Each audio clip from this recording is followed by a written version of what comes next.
Pilsētas, kuras ir tās vairāk vai mazāk, ir tāpēc, ka tur pat tās pašas stacijas ir Brisbane, Sidnejā, Melburna, Adelaide, jā. Būs paša stacija, Pertā mēs nebraucam uz Pertu, mēs braucam uz Kērnsu, jo mēs pēdējā brīdī iedomājāmies, un arī tas bija arī Aleksandra Gāršas piespēle, ka Rīga un Kērns ir brāļu pilsētas. Jā, to nezinu neviens arī šeit, kā man tagad visi saka.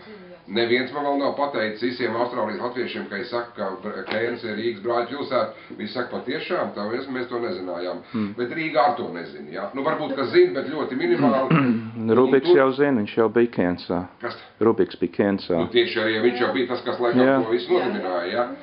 Un tad, respektīvi, no tā radās doma, ka mēs arī varētu aizšaut uz Kērnsu. Protams, ja reiz esam Austrālijā, jo te filmēšanas grupa visticamāk nekad nav bijusi, un parādīt, kāda tad izskatās tā Rīgas brāļu pilsēta, tad jau vairāk tāpēc, ka 20 gadu tai sadarbībai šogad ir. Jā, un tur ir ļoti daudz arī ir latvieši. Nu, daudz tur ļoti daudz nesot. Kas ir pēdējos tagad 2 līdz 4 gados un aktīvi un veselu listu. Jā.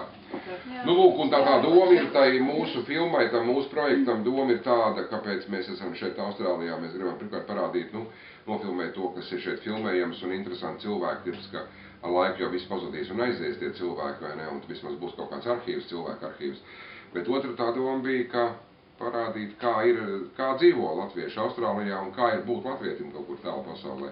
Un kā latvietību var būt saglabāt arī citur, ne tikai mājās, jo tā problēma ir aktuāla, tāpēc, ka no Latvijas tagad daudz brauc prom arī citur pasaulē meklēt darbu, laimi un citas lietas ir ekonomiskas.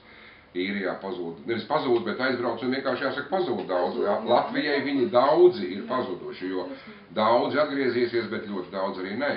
Un kā tad, bet dzīve, bet kā saglabāt latvietību kaut kur ārpus? Kā to izdarīt? Un tad tas ir tā filmas doma, kā mums to izdosies. Es domāju, ka būs labi, jo materiāls diezgan daudz.